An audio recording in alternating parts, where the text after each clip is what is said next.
Zion is making his first media day appearance. He's one of the smart ones, and he has some opening remarks for us, so we'll turn it over to you. I want to first thank God for everything. I want to thank Coach Drink and my university for giving me a chance to represent them in the correct way. Playing football, the game I love, and yeah. That's good. Yes, hey, you sir. know, a lot of schools in this conference get a lot of attention, but look at what you guys have accomplished the last 2 or 3 years. Do you feel very proud about that? I feel great about what we've accomplished. I feel like it's more to come. I feel like another double-digit season is on the way. Feel good, man. We'll go on the left side here in the back row. Dan Peck, ESPN 106.7 in Auburn. You're an Atlanta guy. Like, what is it? Is it extra special to be back in back home to represent Missouri? I mean, yeah, man, it feel good, man. Atlanta native. I'm no more than 17, 20 minutes away from here. I'm right out of West Lake, big man. Feels amazing. You know what I mean? That's why I'm keeping this smile on my face. You know, I can't believe I'm here right now. You know what I mean? I just got the question from Mr. Kelly, like, how does it feel being here? I told him, it feels unreal because I didn't know I was going to be here. You know what I mean? I didn't. Yeah, I never thought of them picking me for this. So when I got it, it was more so of, woo, you know what I mean? Yeah. That's good. We'll stay back on the left side. We just had Dalen in here, and he singled you out as one of the leaders, one of the more vocal leaders on the defense. Is that just your natural way? That's me, man. That's me 1,000%. You know, I come from a big family. I got 10 other siblings. Me being the youngest, I seen it before, man. You know what I mean? I come from a very vocal family. My dad's ex-military. My mom's more laid back, you know what I mean? But that's my mama. I'm mama's boy. But yeah, I come from a very structured family, and I've always been the youngest. I'm loud, you know. I want to be heard. So, and over time, it just became me, you know. That's me, just that. What is it about your coach that players respond to? You said what? I'm sorry. What is it about your coach that players respond to? What is it about my coach that players respond to? Mm-hmm.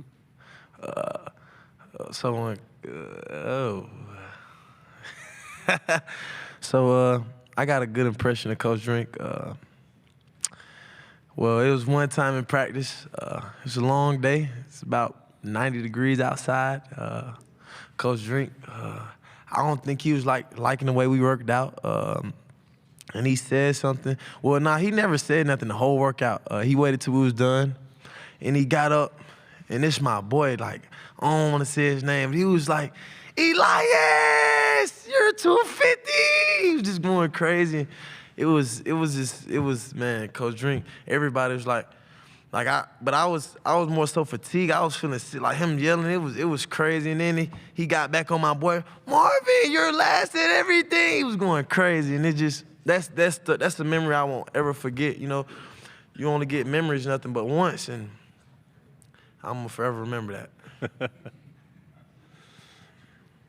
Where are we going with questions? Over here on the left side again?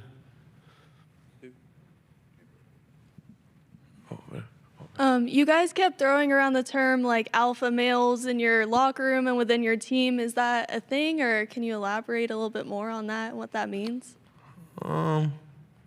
This is a quick. Would you rather date if you were in let's see, I'm gonna do an animal example. If you're in a tiger, would you want to date a cat? No.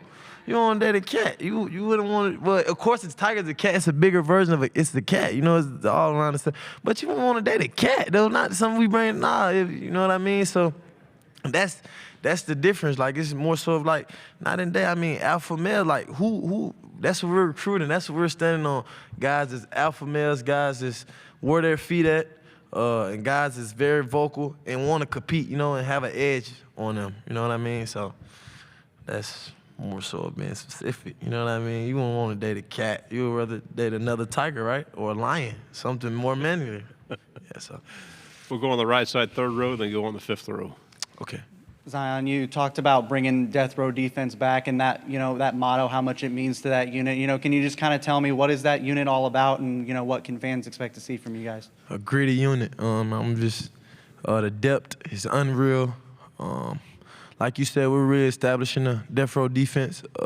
I know y'all seen a lot of that last year and the year before that, but the best is yet to come, and it's on the way. Yes, sir.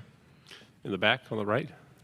Carson Field, Sooners on SI. Zion, obviously you had that fumble recovery for a touchdown against Oklahoma last year. Where does that moment rank in your football career as just highlights, and what do you expect from this year's matchup being in Norman? Yeah, that's the number one football memory I'll ever have. You know what I mean? Scoring in front of that. I never scored football. I was a running back back when I was 12 years old. You know how you course rec ball. Coaches want to put the biggest guy at running back. Run the ball, get us through there. But being in college and being able to say I scooped and scored a football to win the game. That's once you don't hear that a lot. You get what I'm saying? You don't hear that a lot. And for that, I don't know. I don't know when the last time Oklahoma and Missouri played before that, because Oklahoma re-entered into the SEC or entered the SEC. But I mean I'll never forget that. I'll never forget that. That's a moment that I'll never forget. I thank God for that. I thank God, because we'll never stop talking about it. You feel me? Every interview I went to, that's all we talked about, that scoop and score. So, of course, that's number one memory. On the left side, then pass it to your left. Dalen shared some memories of the come-from-behind win against Auburn last year. You guys were on the ropes. Brady Cook comes back from the hospital, leads the fourth quarter comeback. Your memories of that game? That was a dog fight too. That was a dog fight, bit man. I feel as we left it all on the field. From the first to the end of the. Well, we went overtime in that game. What is it? We won the game, right? We just won the game. Yeah, so I feel like, that was a dog fight. I played my ex-quarterback, Payne Thorne, you feel me? That's my boy. And I had to, we had to work, man. And we won the game. We came out on top. But, that was a dog fight, man. And it wasn't easy winning the game, man. Shout out to our quarterbacks, Brady and Drew. Drew did his thing as well. Kebe Huggins, WAFB. I love the energy you have today. Is this the same level of energy you bring on the field and in the locker room? Every day. It's me every day. I can't act this. I can't rehearse this. None of that. It's me every day. It's me every day. We'll go here on the aisle, in the middle. Tyler Shaw with KBTX and College Station. Going to Kyle Field last year, what do you remember about that game? And then how much are you looking forward for kind of maybe some redemption this year in Columbia? What do I not remember from that game? You feel me? They beat us bad. But like you say, we'll see them later on this year. And they got the best of us last year. But good luck to those guys this year. What do you remember about going up against kind of their offense and how they were? Well, everything, big man. In specific, they established their run game on us. So with them doing that, that kind of opened up our offense. You know what I mean? That it makes them more than one dimensional. You know what I mean? And once a team's not one dimensional anymore, the game could go either way. So, and they kind of made us more. So we couldn't stop what was going on death row defense, but it's understood. Ain't got to be explained. Right side, third row. Coach Drinkwitz talked about how there's 20 different guys on this team who have experience starting in a college football game. Just how important is that experience, to be able to, lead to success and wins this season? Right. So with playing football, you kind of don't know what to expect if you haven't got your feet wet. Well, if you got a guy that haven't had his feet wet, you know what I mean? Isn't really when you have a guy that's played in the game, started the game off and solidify himself more so in this league we're in, or not so much of this league, but in college football period, it kind of make you feel better about what's about to happen, because I don't want to. I mean, it's just like a fight. I want to put you against Floyd Mayweather. You feel me? So it's just, well, I ain't seen my bad beat, man. But yeah, I want to do that. Final question here on the left side.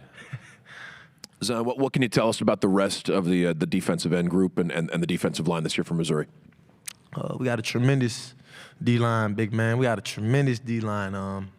Chris McCullen, Darius Smith, Dame Wilson, Javion Hilson. We got Dayton Hopkins, Dede. We got a lot of guys, man. And this, like the lady said at the beginning, it's a lot of alpha males in that room, and the competition and everything is just high right now. Everything is at stake. Everybody understanding. I don't want to share time. You know what I mean? So, I mean, I don't mind sharing time, but hey, I don't. You feel me? I'm where I want to stay out there. But hey, with those guys coming in, I'm looking at, you know what I mean? Modify a couple things. Yes, Zion, thank you very much. Good job. appreciate you. God bless y'all. Yep.